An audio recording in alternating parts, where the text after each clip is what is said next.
이건 아니잖아. 반드시 복수할 거야. 불이 붙으면 모든 것이 타버리는 법이죠. 참아왔던 시간들이 무너지는 데는 단 한순간이면 충분했어요. 병원에서 걸려온 전화로 동생이 집단 폭행으로 전치 8주 판정을 받았다는 소식을 들었습니다. 부어오른 얼굴과 깁스로 감싸진 팔을 본 순간 10년간 서랍 깊숙이 묻어두었던 과거가 되살아났어요. 손에 쥔 칼의 차가운 감촉이 온몸의 기억을 되살렸습니다.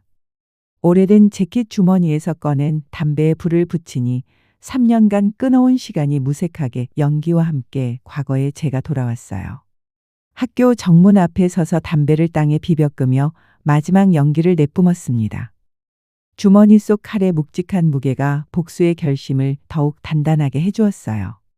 그럼 지금부터 법의 테두리를 벗어나 정의를 직접 실현하려는 한 누나의 이야기를 시작하겠습니다. 새벽 5시 알람 소리에 눈을 떴습니다.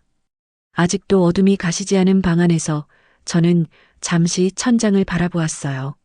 오늘도 어제와 같은 하루가 시작되는 순간이었죠. 손을 뻗어 알람을 끄고 몸을 일으키는 동안 온몸이 쑤셨습니다. 물류센터에서의 중노동은 항상 제 몸에 흔적을 남겼어요. 침대에서 일어나 세면대로 향했습니다. 거울에 비친 제 얼굴은 피곤함으로 가득했어요. 왼쪽 턱 아래의 흉터가 눈에 들어왔습니다. 손가락으로 그 자국을 어루만지며 잠시 눈을 감았어요. 10년 전 그날의 기억이 또렷하게 떠올랐습니다. 칼잡이. 그들이 저를 부르던 이름이었죠. 처음 칼을 잡았던 그날 두려움과 흥분이 뒤섞인 감정이 가슴을 채웠던 순간이 아직도 생생합니다. 조직에서 저는 능력자였어요. 누구보다 빠르고 누구보다 정확했죠. 하지만 그 대가로 받은 것은 평생 지워지지 않을 상처와 악몽뿐이었습니다. 차가운 물을 얼굴에 끼얹으며 과거의 기억을 씻어내려 했어요. 하지만 몸에 새겨진 상처처럼 마음속 상처는 쉽게 지워지지 않았습니다. 간단히 씻고 옷을 갈아입은 후 작은 부엌에서 커피를 한 잔 내렸어요. 민준이는 아직 자고 있었습니다. 조카지만 제게는 아들과 다름없는 아이였죠. 언니가 세상을 떠난 후 제가 돌보게 된 유일한 가족이었습니다. 민준이의 방문을 살며시 열어 잠든 모습을 확인했어요. 평화로운 얼굴이 저를 안심시켰습니다. 문을 조용히 닫고 현관으로 향했어요. 집을 나서며 담배 한 개비를 꺼내 입에 물었습니다. 아직 불을 붙이진 않았어요. 버스 정류장까지는 담배를 입에 물고만 있었죠. 이 습관은 제 불안을 달래주는 작은 의식과도 같았습니다. 버스를 기다리며 하늘을 올려다봤어요. 어둠이 서서히 물러가고 있었지만 회색빛 구름이 하늘을 뒤덮고 있었습니다. 오늘도 비가 올 것 같았어요. 버스가 도착했고 저는 맨 뒷자리에 앉았습니다. 창밖으로 스쳐 지나가는 도시의 풍경을 바라보며 담배를 만지작거렸어요. 아직도 불은 붙이지 않았습니다. 흡연 구역에 도착할 때까지 기다리는 편이었죠. 버스는 천천히 물류센터로 향했습니다. 매일 같은 길, 같은 시간에 오가는 이 여정이 제 인생의 전부가 된 것 같았어요. 과거의 혼란스러웠던 삶과 비교하면 지금의 단조로움은 오히려 안정감을 주었습니다. 물류센터에 도착하자마자 출근 카드를 찍고 작업복으로 갈아입었어요. 동료들이 하나둘 모여들기 시작했지만 저는 그들과 시선을 마주치지 않았습니다. 인사를 건네는 이들에게는 짧게 고개를 끄덕이는 정도로만 답했어요. 오늘도 힘들겠네. 무거운 박스들이 컨베이어 벨트 위로 끊임없이 흘러나왔습니다. 저는 묵묵히 그것들을 나르기 시작했어요. 육체적인 노동은 오히려 마음의 짐을 덜어주는 것 같았습니다. 몸이 고될수록 머릿속 생각들은 잠잠해졌으니까요. 점심시간이 되자 다른 직원들은 무리를 지어 식당으로 향했습니다. 저는 그들과 달리 구석진 자리에 혼자 앉았어요. 도시락을 꺼내 천천히 음식을 입에 넣으며 주변을 살폈습니다. 누구도 저에게 관심을 두지 않았어요. 그게 편했습니다. 식사를 마치고 흡연 구역으로 향했어요. 드디어 담배에 불을 붙였습니다. 깊게 한 모금 들이마시자 니코틴이 온몸으로 퍼져나갔어요. 잠시나마 긴장이 풀리는 순간이었습니다. 서연 씨, 항상 혼자 담배 피우네요. 옆자리에 앉은 동료의 말에 짧게 웃음으로 답했어요. 더 이상의 대화는 이어지지 않았습니다. 그들은 이미 제가 말수적은 사람이라는 것을 알고 있었죠. 그게 저에겐 다행이었어요. 과거에 대해 설명할 필요가 없었으니까요. 오후 작업은 더욱 고되었습니다. 끊임없이 쏟아지는 택배 상자들을 분류하고 적재하는 일이었어요. 땀이 등을 타고 흘러내렸지만 멈출 수는 없었습니다. 이런 육체적 피로가 오히려 위안이 되었어요. 일에 집중하는 동안만큼은 과거의 기억들이 저를 괴롭히지 않았으니까요. 퇴근 시간이 되어 작업복을 갈아입었습니다. 손목과 어깨가 욱신거렸어요. 하지만 이런 통증은 익숙했습니다. 10년 전 맞았던 그 고통에 비하면 아무것도 아니었으니까요. 버스 정류장으로 향하는 길에 마트에 들렀어요. 민준이가 좋아하는 라면과 김치를 장바구니에 담았습니다. 그 아이의 웃는 얼굴을 떠올리며 저도 모르게 입가에 미소가 번졌어요. 민준아, 이모가 왔어. 집에 들어서자 게임을 하고 있던 민준이가 고개를 들었습니다. 중학교 2학년이 된 민준이는 이제 제 어깨까지 자랐어요. 언니를 닮은 눈매가 제 가슴을 아프게 했습니다. 숙제는 다 했어? 민준이는 고개를 끄덕였어요. 아이의 학교 생활은 순탄했습니다. 적어도 제가 겪었던 어두운 세계와는 거리가 멀었죠. 그게 제일 중요했어요. 저녁을 준비하며 민준이의 학교 이야기를 들었습니다. 평범한 일상의 소소한 행복이 이렇게 소중할 줄은 몰랐어요. 과거의 저였다면 상상도 못했을 순간들이었습니다. 식사를 마치고 설거지를 하는 동안 민준이는 방으로 돌아갔어요. 물 흐르는 소리만이 부엌에 남았습니다. 그릇을 정리하며 잠시 생각에 잠겼어요. 언니가 남긴 빈자리를 채우기에는 제가 너무 서툴렀습니다. 어머니의 역할이 이렇게 어려운 것인지 몰랐어요. 손을 말리고 거실로 나왔습니다. 민준이의 방 앞에 잠시 멈춰 섰어요. 문틈으로 새어나오는 불빛 아래 고개를 숙이고 무언가를 보고 있는 민준이의 모습이 보였습니다. 언니의 사진이었어요. 가슴이 아팠습니다. 발걸음을 돌려 제 방으로 들어왔어요. 침대에 앉아 깊은 한숨을 내쉬었습니다. 서랍을 열어 오래된 칼 하나를 꺼냈어요. 10년 전 제 인생을 바꿔놓은 도구였습니다. 칼날에 비친 제 얼굴이 일그러져 보였어요. 다시는 돌아가지 않을 거야. 작은 소리로 중얼거리며 칼을 다시 서랍 깊숙이 넣었습니다. 창문을 열고 담배를 꺼냈어요. 불을 붙이고 깊게 한 모금 들이마셨습니다. 연기가 밤하늘로 흩어지는 모습을 바라보며 오늘 하루를 정리했어요. 과거는 항상 저를 쫓아왔습니다. 하지만 이제는 지킬 사람이 있었어요. 민준이를 위해서라도 저는 더 이상 칼잡이가 아닌 그저 평범한 이모로 살아야 했습니다. 그것만이 제가 언니에게 그리고 제 자신에게 할 수 있는 유일한 약속이었어요. 담배를 비벼 끄고 창문을 닫았습니다. 내일도 새벽 5시에 알람이 울릴 거예요. 또 다른 잿빛 하루가 시작될 테지만 그 잿빛 속에서도 민준이라는 작은 빛이 저를 지탱해주고 있었습니다. 그것만으로도 충분했어요. 침대에 누워 눈을 감았습니다. 오늘 밤은 악몽 없이 편히 잠들 수 있기를 바라며 시계가 11시를 넘기고 있었습니다. 거실 소파에 앉아 텔레비전을 보면서도 계속 문 쪽을 힐끔거렸어요. 민준이가 아직 돌아오지 않았습니다. 학원이 끝나는 시간은 9시인데 벌써 2시간이나 지났죠. 손에 쥐고 있던 리모컨을 탁자 위에 내려놓았어요. 불안함이 가슴을 조여왔습니다. 10번째로 전화를 걸었지만 여전히 받지 않았어요. 초조함에 입술을 깨물며 현관문을 바라보고 있는데 열쇠 돌아가는 소리가 들렸습니다. 안도의 한숨과 함께 화가 치밀었어요. 현관문이 열리고 민준이가 들어왔습니다. 머리는 헝클어져 있었고 교복은 구겨져 있었어요. 얼굴을 제대로 볼 수 없을 정도로 고개를 푹 숙이고 있었습니다. 어디 갔다 왔어? 전화는 왜 안 받았어? 목소리를 최대한 부드럽게 내려 노력했지만 걱정과 불안함이 섞여 약간 떨렸어요. 민준이는 여전히 고개를 들지 않은 채 신발을 벗었습니다. 방으로 가려는 모습에 제가 앞을 막아섰어요. 민준아, 이모 얼굴 좀 봐. 민준이가 마지못해 고개를 들었을 때 저는 숨을 들이켰습니다. 오른쪽 입술이 터져 있었고 볼에는 붉은 자국이 선명했어요.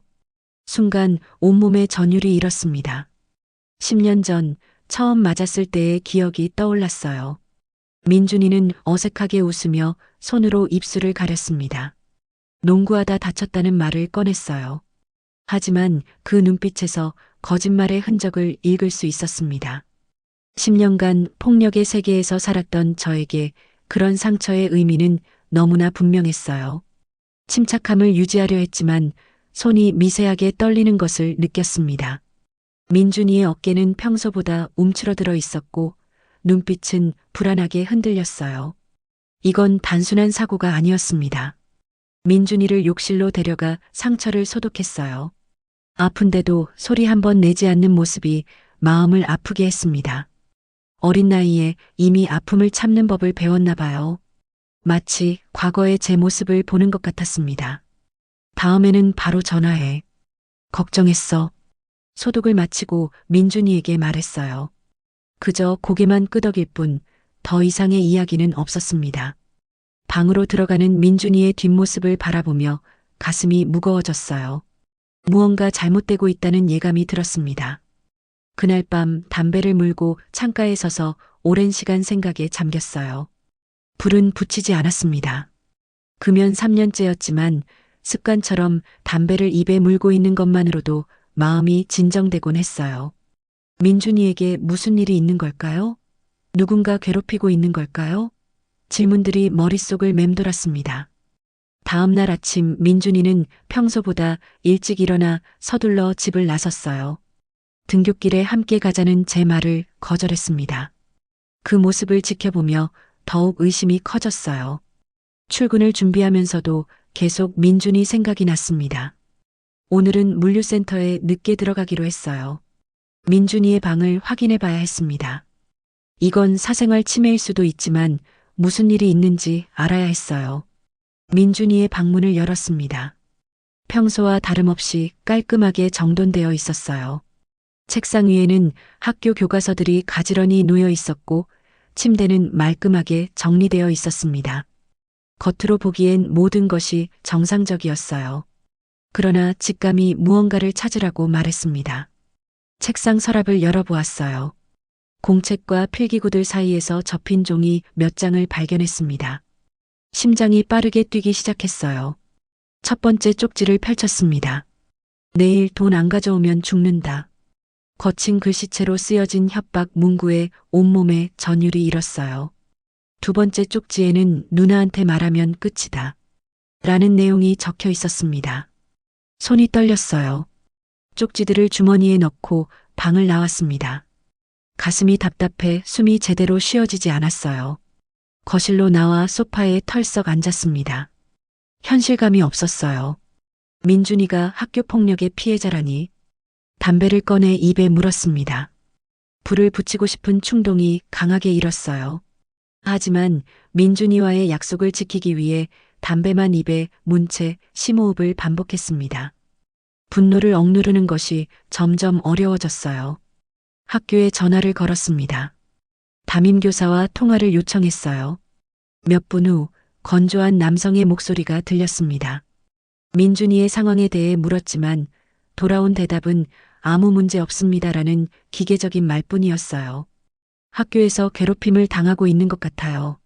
상처도 있고 협박 쪽지도 발견했습니다. 제 말에 담임교사는 잠시 침묵했습니다. 그리고는 학교 폭력 사안이 접수된 적 없다며 오해일 수 있다고 했어요. 확인해 보겠다는 말만 남기고 전화는 끊겼습니다. 분노가 치밀어 올랐어요. 손에 쥐고 있던 담배가 꺾여버렸습니다. 학교는 믿을 수 없었어요. 직접 가봐야 했습니다. 물류센터에 전화해 급한 가족 일로 휴가를 냈습니다. 옷을 갈아입고 학교로 향했어요. 버스 안에서도 계속 민준이 생각이 났습니다. 왜 말해주지 않았을까요? 제가 너무 무관심했던 걸까요? 자책감이 몰려왔어요. 학교 정문 앞에 도착했습니다. 교문을 바라보는 순간 과거의 기억이 떠올랐어요. 저도 학창시절 폭력의 피해자였습니다. 그때 아무도 저를 지켜주지 않았죠. 그래서 스스로를 지키는 법을 배웠고 결국 칼잡이가 되었어요. 민준이가 제 전철을 밝게 두고 싶지 않았습니다.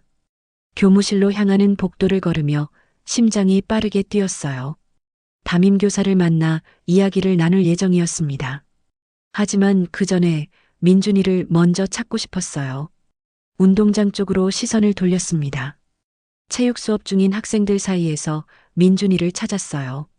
구석에 혼자 앉아있는 모습이 눈에 들어왔습니다. 평소 활발했던 아이의 모습이 아니었어요. 그때 3명의 학생이 민준이에게 다가갔습니다. 멀리서도 민준이의 몸이 경직되는 것이 보였어요. 무의식적으로 주먹이 쥐어졌습니다. 이건 분명 괴롭히는 아이들이었어요. 민준이의 주머니에서 무언가를 꺼내 그 아이들에게 건네는 모습이 보였습니다. 돈이었을까요? 눈앞이 붉게 변했어요.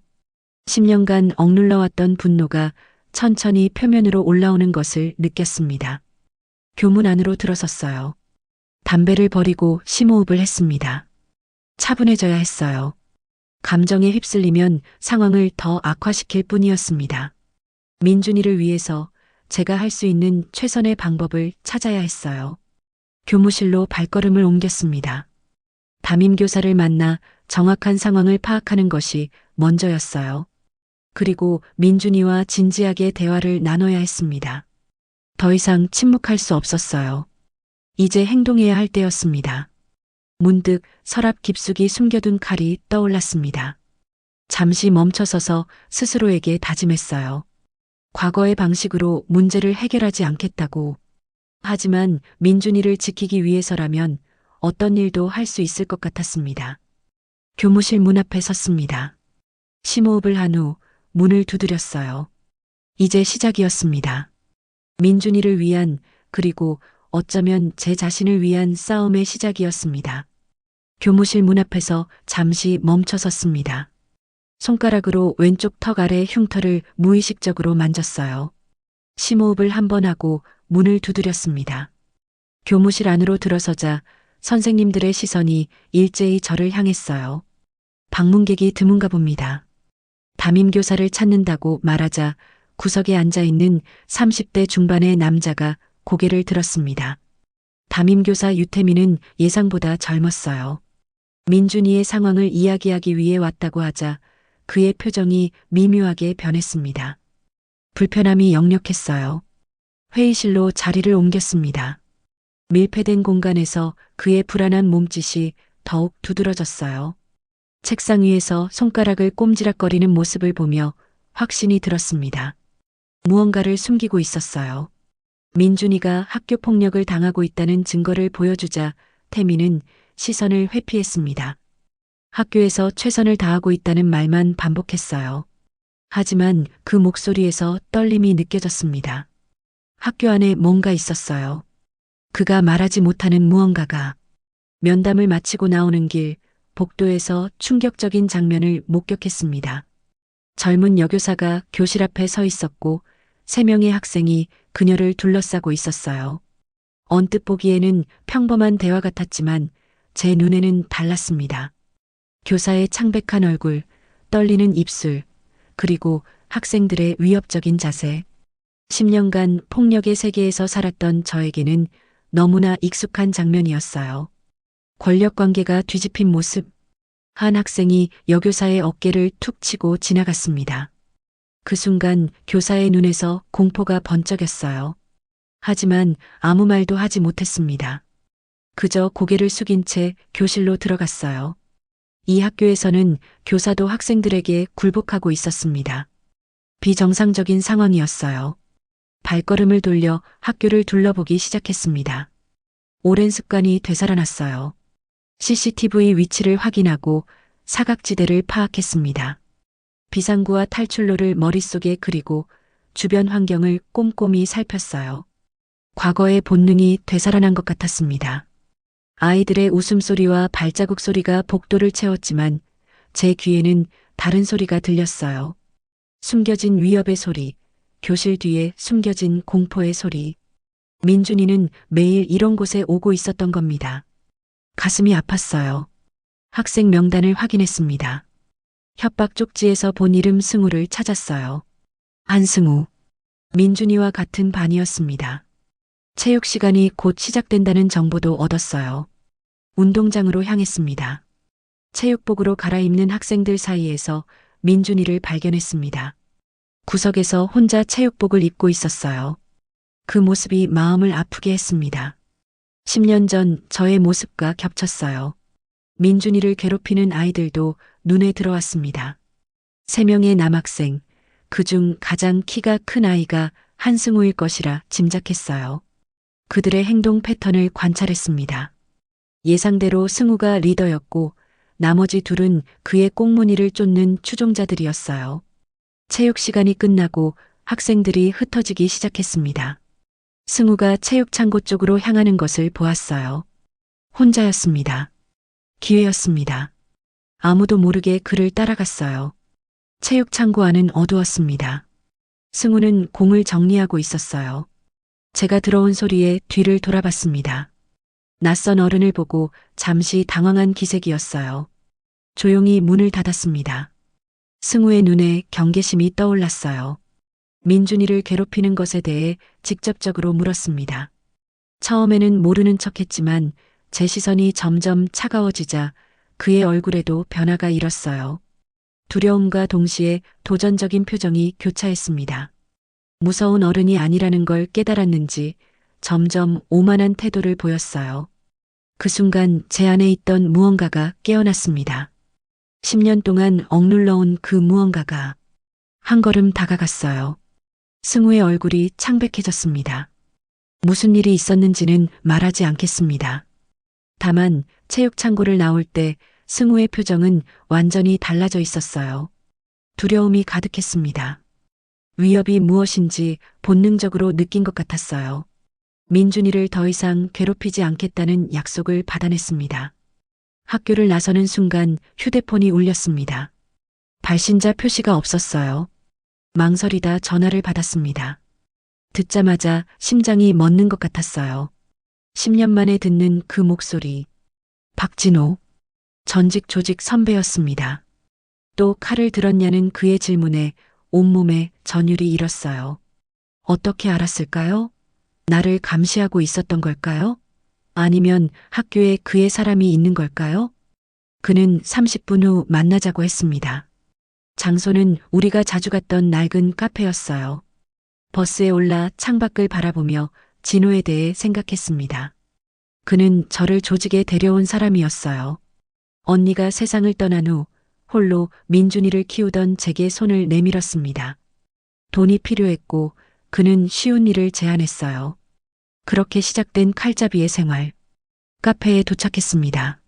10년이 지났지만 이곳은 변한 게 없었어요. 구석자리에 진호가 앉아 있었습니다. 50대 중반의 나이에도 여전히 날카로운 눈빛을 가진 남자였어요. 제가 다가가자 미소를 지었습니다. 하지만 그 미소가 눈까지 가지 않는다는 것을 알고 있었어요. 테이블에 앉자 진호는 학교에서 있었던 일에 대해 이야기했습니다. 모든 것을 알고 있었어요. 승우를 위협한 것까지. 당황스러웠지만 표정 관리를 했습니다. 그가 왜 나를 만나자고 했는지 궁금했어요. 진호는 USB를 하나 건네며 충격적인 말을 했습니다. 엄마의 일과 민준이 학교가 연결되어 있다고요. 믿기 힘들었지만 그의 눈빛은 진지했어요. 엄마는 15년 전 교통사고로 돌아가셨습니다. 그게 민준이의 학교와 무슨 관련이 있을까요? USB를 받아들고 자리에서 일어났습니다. 진호는 마지막으로 경고했어요. 이번엔 혼자 해결하려 들지 말라고. 도움이 필요하면 연락하라고. 고개를 끄덕이고 카페를 나왔습니다. 머릿속은 혼란스러웠어요. 집으로 돌아오는 길 민준이에게 전화했습니다. 다행히 잘 있다고 했어요. 오늘은 친구 집에서 공부하고 온다고 했습니다. 시간이 있었어요. USB를 확인할 시간이. 집에 도착해 노트북을 켰습니다. USB를 꽂자 여러 폴더가 나타났어요. 첫 번째 폴더에는 엄마의 사진들이 있었습니다. 교통사고 전 찍은 사진들, 누군가와 함께 있는 사진들. 그중 한 사진에서 낯익은 얼굴을 발견했어요. 현재 민준이 학교의 교장 최영미였습니다. 두 번째 폴더에는 문서들이 있었어요. 엄마의 일기장 사본, 메모, 그리고 몇몇 공문서. 일기를 읽어내려가며 점점 충격에 빠졌습니다. 엄마는 단순한 회사원이 아니었어요. 교육청에서 일하며 학교 비리를 조사하고 있었습니다. 그리고 최영미의 이름이 자주 등장했어요. 마지막 폴더에는 사고 당일의 CCTV 영상이 있었습니다. 떨리는 손으로 재생 버튼을 눌렀어요. 영상 속에서 엄마의 차는 정상적으로 주행하고 있었습니다. 그런데 갑자기 검은색 승용차가 나타나 엄마의 차를 들이받았어요. 의도적이었습니다. 사고가 아니라 살인이었어요. 온몸이 얼어붙는 것 같았습니다. 15년 동안 믿어왔던 진실이 무너져 내렸어요. 엄마는 살해당한 것이었습니다. 그리고 그 뒤에 최영미가 있었어요. 지금 민준이 학교의 교장인 그 여자가. 마지막 문서는 현재 학교 상황에 대한 정보였습니다. 최영미의 아들 최재혁은 지역교육재단의 이사였어요. 그들은 학교를 사유화하고 학생들을 통제하며 교사들을 억압하고 있었습니다.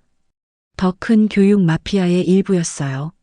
그리고 그 속에서 민준이는 표적이 되어 있었습니다. 엄마의 딸이라는 이유로. 충격과 분노로 손이 떨렸습니다. 책상을 내리쳤어요. 뺨을 타고 눈물이 흘러내렸습니다. 15년간의 거짓, 그리고 무고한 민준이까지 희생시키려는 그들의 계획. 용서할 수 없었어요. 담배를 찾았지만 손가락만 타들어갔습니다. 내 안에 잠들어 있던 무언가가 완전히 깨어났어요. 서랍을 열어 오래된 칼을 꺼냈습니다. 10년 동안 만지지 않았던 그것. 다시 칼을 들어야 할 때가 온 것 같았습니다. 아니, 이번에는 달랐어요. 이건 복수가 아니라 정의였습니다. 엄마를 위한, 그리고 민준이를 위한 정의. 그들이 만든 부패한 시스템에 맞서기 위해 제 안의 칼잡이가 다시 깨어났습니다. 민준이가 돌아왔을 때 저는 거실 소파에 앉아 그를 기다리고 있었어요. 현관문이 열리는 소리에 심장이 빠르게 뛰었습니다. 이제 더 이상 숨길 수 없었어요. 진실을 말해야 했습니다. 민준이는 제 표정을 보고 무언가 심상치 않음을 느꼈는지 조심스레 다가왔어요. 그의 눈에 불안감이 서려 있었습니다. 소파에 앉으라고 손짓했어요. 무거운 침묵이 우리 사이를 감쌌습니다. 모든 것을 이야기했어요. 엄마의 죽음이 사고가 아니라 살인이었다는 것, 그 뒤에 최영미 교장이 있다는 것, 그리고 민준이가 지금 괴롭힘을 당하는 이유도 결국 우리 가족과 연결되어 있다는 사실을. 말을 하는 내내 손이 떨렸습니다. 민준이의 표정은 점점 창백해졌어요. 이야기를 마치자 민준이의 눈에서 눈물이 흘러내렸습니다. 하지만 그것은 단순한 슬픔의 눈물이 아니었어요. 그의 어깨가 격렬하게 떨리기 시작했습니다. 3년간 혼자 짊어져 온 비밀이 터져나오는 순간이었어요. 민준이도 알고 있었습니다. 자신이 왜 표적이 되었는지, 누구에게 괴롭힘을 당하는지, 모든 것을. 하지만 저에게 말하지 않았어요. 이모가 다시 칼잡이가 될까봐 두려웠다고 했습니다. 제가 다시 그 어두운 세계로 돌아가는 것이 무서웠다고. 민준이의 고백을 들으며 가슴이 찢어지는 것 같았어요. 이 아이가 나를 지키기 위해 혼자 고통을 참아왔다니. 어린아이의 어깨에 그런 무게를 지웠다는 사실에 자책감이 밀려왔습니다. 민준이를 꼭 안아주었어요. 그의 몸이 작게 떨렸습니다. 그날 밤 우리는 오랜 시간 이야기를 나눴어요. 서로의 아픔과 두려움을 나누며 눈물을 흘렸습니다. 그리고 결심했어요. 더 이상 도망치지 않겠다고. 함께 맞서 싸우겠다고. 다음 날 진우에게 연락했습니다. 우리의 결심을 전했어요. 진우는 잠시 침묵하더니 도와주겠다고 했습니다. 그의 집에서 만나기로 했어요. 증거 수집을 위한 체계적인 계획이 필요했습니다. 진호의 집은 도시 외곽에 있었어요. 오래된 아파트였지만 내부는 놀랍도록 정돈되어 있었습니다. 그는 여전히 혼자였어요. 책상 위에는 이미 다양한 장비들이 준비되어 있었습니다. 소형 카메라, 녹음기, 그리고 몇 가지 장치들이었어요. 계획은 단순했습니다. 최재혁 일당의 불법 활동을 증거로 확보하는 것, 교내 폭력, 금품 갈취, 그리고 최종적으로는 엄마의 죽음과 연결시키는 것이었어요. 진호는 도움을 주겠다고 했지만 현장에서의 위험은 제가 감수해야 했습니다. 민준이는 절대 위험에 노출시키지 않기로 약속했어요. 민준이의 교복에 소형 카메라를 숨겼습니다. 평소와 같이 행동하라고 당부했어요. 그 아이의 눈에서 두려움보다 결의가 더 강하게 빛나는 것을 보고 가슴이 아팠습니다. 아직 어린아이인데 이런 싸움에 참여해야 한다는 것이 첫날은 별 소득이 없었어요. 승우와 그 일당은 민준이에게 접근하지 않았습니다. 아마도 제가 체육창고에서 했던 경고가 효과가 있었나 봐요. 하지만 2일째 상황이 달라졌습니다. 민준이가 찍어온 영상을 확인했어요. 승우의 일당이 다른 학생을 괴롭히는 장면이 담겨 있었습니다. 교실 뒤편에서 돈을 뺏고 협박하는 모습이었어요. 더 충격적인 것은 그 뒤에 나타난 인물이었습니다. 최재혁. 30대 중반의 남자가 교실에 들어와 승우의 어깨를 두드리며 웃는 모습이 선명했어요. 명백한 공모관계였습니다. 다음은 제 차례였어요. 교사들이 왜 침묵하는지 알아내야 했습니다. 학교 앞 카페에 자리 잡고 교사들의 퇴근 시간을 지켜봤어요. 목표는 민준이의 담임 유태민이었습니다. 그를 따라가며 일상을 관찰했어요. 셋째 날 결정적인 장면을 포착했습니다. 태민이 한적한 공원에서 최재혁을 만났어요. 망설임 없이 소형 카메라를 꺼내 녹화를 시작했습니다. 태민이 봉투를 건네는 모습, 그리고 최재혁이 위협적인 자세로 그를 몰아세우는 장면이 선명하게 담겼어요. 교사들은 피해자이자 공범이었습니다. 갈취당하면서도 침묵을 강요받는 존재들. 매일 밤 진호의 집에서 영상을 분석하고 정리했어요. 점점 많은 증거가 쌓여갔습니다. 학생들을 괴롭히는 장면, 교사들을 위협하는 장면, 심지어 학부모들에게까지 손을 뻗치는 그들의 모습까지. 이건 단순한 학교 폭력이 아니었어요. 체계적인 범죄 조직이었습니다. 그러던 중 민준이에게서 급한 전화가 왔어요. 최재혁이 그를 교장실로 불렀다고 했습니다. 심장이 멎는 것 같았어요. 너무 일찍 의심을 받은 걸까요? 카메라가 발각된 걸까요? 서둘러 학교로 향했습니다. 학교에 도착했을 때 이미 늦었어요. 민준이는 교장실에 있었습니다. 창문을 통해 안을 살폈어요. 최영미 교장과 최재혁이 민준이를 둘러싸고 있었습니다. 민준이의 표정은 공포로 가득했지만 동시에 강한 의지도 보였어요. 민준이의 옷에 숨겨둔 카메라가 여전히 작동 중이길 바랐습니다. 창문 너머로 최영미의 입술이 움직이는 것을 봤어요. 그리고 순간 민준이의 표정이 창백해졌습니다. 무슨 말을 한 걸까요? 제 본능이 위험을 감지했어요. 지체할 시간이 없었습니다. 교장실 문을 열고 들어갔어요. 모두의 시선이 저에게 향했습니다. 최영미의 눈에 놀람과 분노가 번갈아 비쳤어요. 최재혁은 자리에서 벌떡 일어났습니다. 민준이를 데리고 나왔어요. 그들은 저지하지 않았습니다. 아마도 공개적인 장소에서 문제를 일으키고 싶지 않았던 것 같아요. 집으로 돌아오는 길, 민준이는 떨리는 목소리로 교장실에서 있었던 일을 말해주었습니다. 최영미가 직접적으로 위협했다고 했어요. 너희 엄마처럼 되고 싶냐? 라는 말과 함께 그것은 살인 고백이나 다름없었습니다. 분노로 온몸이 떨렸어요. 카메라를 확인했습니다. 다행히 모든 것이 녹화되어 있었어요. 최영미의 위협, 최재혁의 협박, 그리고 가장 중요한 것 마이너스 엄마의 죽음에 대한 간접적인 고백까지. 이제 충분한 증거가 모였습니다. 진호에게 연락했어요. 그는 모든 증거를 검찰에 넘길 준비를 마쳤다고 했습니다. 하지만 한 가지 문제가 있었어요. 최영미와 최재혁은 강력한 배경을 가지고 있었습니다. 단순히 증거만으로는 그들을 완전히 무너뜨릴 수 없었어요. 그들이 누구와 연결되어 있는지 더 큰 그림을 파악해야 했습니다. 마지막 작전을 준비했어요. 최영미의 집을 감시하기로 했습니다. 그녀의 일상을 쫓으며 접촉하는 인물들을 파악하는 것이 목표였어요. 하지만 이건 위험한 도전이었습니다. 발각되면 모든 것이 수포로 돌아갈 수 있었어요. 진우는 도움을 주겠다고 했습니다. 그의 경험과 인맥은 큰 자산이었어요. 하지만 동시에 의문도 들었습니다. 왜 그가 이렇게까지 도와주는 걸까요? 단순한 의리인지 아니면 다른 목적이 있는지. 집에 돌아와 모든 증거를 정리했어요. 비디오 파일, 사진, 녹음본, 그리고 엄마의 죽음에 관한 자료들까지. 책상 위에 펼쳐진 자료들을 보니 복잡한 감정이 밀려왔습니다. 분노, 슬픔, 두려움, 그리고 묘한 해방감까지. 15년 동안 묻혀있던 진실이 마침내 빛을 보게 될 거라는 기대감이었어요. 민준이가 방에서 나와 제 옆에 앉았습니다. 그의 눈에는 더 이상 두려움이 없었어요. 대신 강한 결의가 빛나고 있었습니다. 그 모습이 엄마를 닮았다고 생각했어요.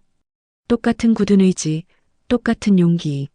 내일이면 모든 것이 끝날 것입니다. 최영미와 최재혁을 향한, 그리고 그들 뒤에 숨어 있는 더 큰 세력을 향한 우리의 전쟁이 시작될 거예요.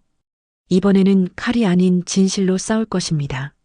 하지만 필요하다면 과거의 저로 돌아갈 준비도 되어 있었어요. 민준이와 엄마의 명예를 위해서라면. 창밖을 바라보며 마지막 담배를 입에 물었습니다. 여전히 불은 붙이지 않았어요. 내일의 결전을 위해 마음을 가다듬었습니다. 이제 도망치지 않을 거예요. 정면으로 맞서 싸울 것입니다. 진실을 향한 우리의 전쟁은 이제 막 시작되었으니까요. 새벽 3시 깜깜한 방 안에서 모니터 불빛만이 얼굴을 비추고 있었습니다. 마지막 이메일을 보내고 나서야 깊은 한숨을 내쉬었어요. 이제 돌이킬 수 없는 강을 건넜습니다. 5개 주요 언론사와 3개의 교육 전문 매체, 그리고 인기 유튜브 채널까지 모든 증거를 동시에 보냈어요. 그들이 은폐할 시간을 주지 않기 위한 전략이었습니다. 진호의 조언대로였어요. 한 곳에만 제보하면 묻힐 수 있다고 했습니다. 여러 곳에 동시에 터뜨려야 무시할 수 없다고. 그의 경험이 빛을 발하는 순간이었어요. 창밖으로 보이는 새벽 도시의 풍경이 어쩐지 다르게 느껴졌습니다. 15년 동안 풀지 못했던 매듭을 마침내 풀어낸 기분이었어요. 엄마를 위한, 민준이를 위한, 그리고 나 자신을 위한 작은 승리. 잠들 수 없었습니다. 곧 폭풍이 올 거라는 예감에 심장이 빠르게 뛰었어요.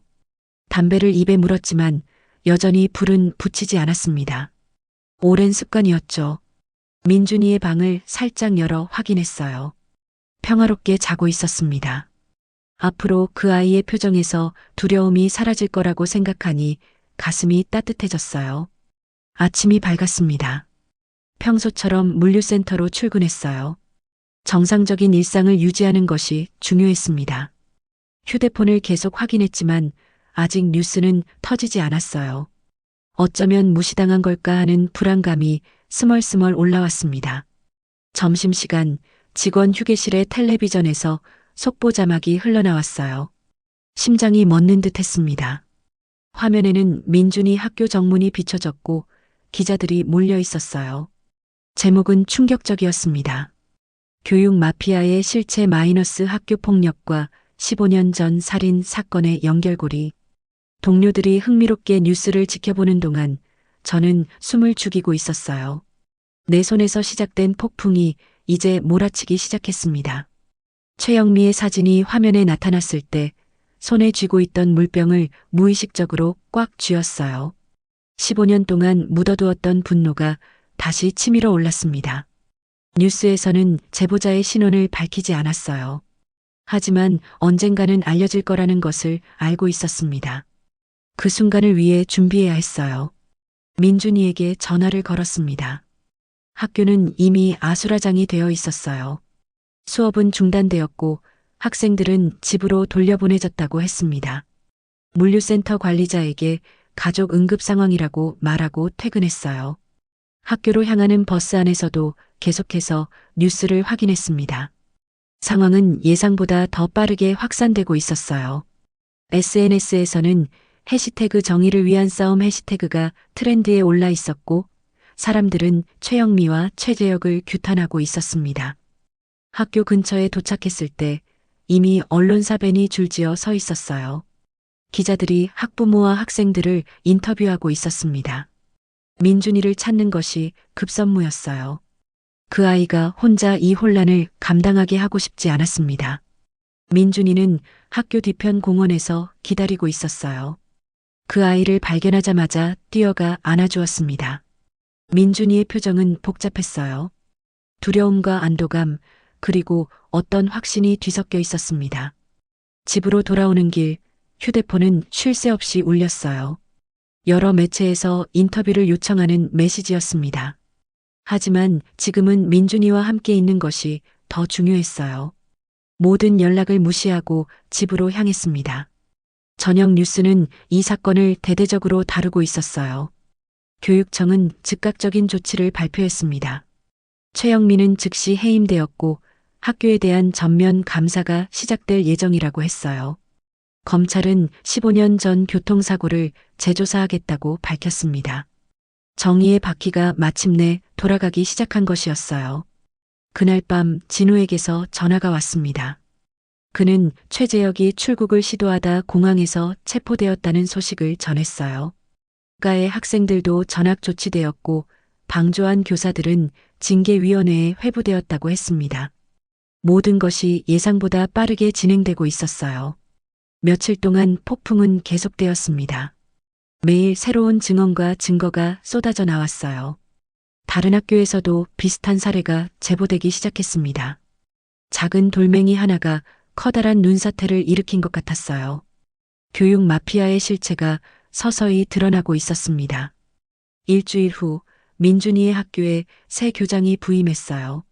학생회가 다시 활성화되었고 학교폭력 예방을 위한 전담팀이 구성되었다고 했습니다. 민준이는 매일 달라지는 학교 분위기에 대해 이야기해 주었어요. 그 아이의 표정에서 어두운 그림자가 사라지는 것을 보며 가슴이 따뜻해졌습니다. 어느 저녁 민준이가 학교에서 돌아온 후 저에게 다가왔어요. 그 아이의 눈에는 더 이상 두려움이 없었습니다. 이제 정말 괜찮다고 말하는 민준이의 목소리에 눈물이 흘렀어요. 3년 동안 매일 보았던 그 어두운 눈빛이 사라졌다는 것이 실감나지 않았습니다. 그날 저녁 오랫동안 입에만 물고 있던 담배를 쓰레기통에 버렸어요. 더 이상 분노를 억누를 필요가 없어진 것 같았습니다. 해방감이 온몸을 감쌌어요. 마치 오랫동안 짊어지고 있던 무거운 짐을 내려놓은 것 같은 기분이었습니다. 주말 민준이와 함께 엄마의 산소를 찾았어요.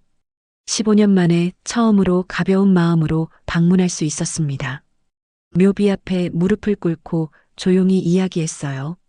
엄마, 이제 민준이를 지킬 수 있게 되었다고.